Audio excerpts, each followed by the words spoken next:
মুহাম্মদ সাল্লাল্লাহু আলাইহি ওয়াসাল্লামকে মক্কা থেকে তাড়িয়ে দিচ্ছে মানুষ, আল্লাহ রাব্বুল আলামিন সেই মক্কা নবীর পায়ের সামনে এনে দিলেন মাত্র 8 বছরের ব্যবধানে।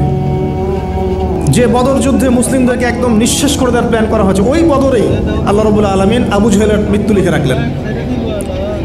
যে ইউসুফকে কুয়ায় ফেলে দিল তার ভাইরা, সেই ইউসুফকে আল্লাহ পাক সেখান থেকে রাজপ্রাসাদ, সেখান থেকে কারাগার, সেখান থেকে আবার নিয়ে আসলেন মিশরের পলিটিক্যাল পাওয়ার। আল্লাহর পরিকল্পনা।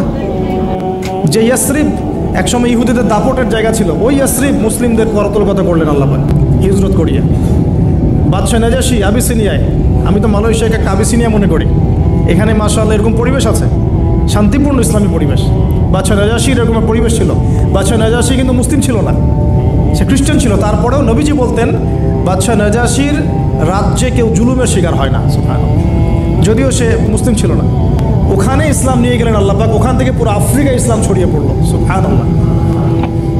এক খালেদ বিন ওয়ালিদ রাদিয়াল্লাহু আনহু, যার হাতে উহুদ যুদ্ধে বহু মুসলিমের প্রাণ গিয়েছে না, সেই মানুষকে আল্লাহ রাব্বুল আলামিন হেদায়েত দিয়ে 100টা যুদ্ধ করিয়েছেন, সুবহানাল্লাহ।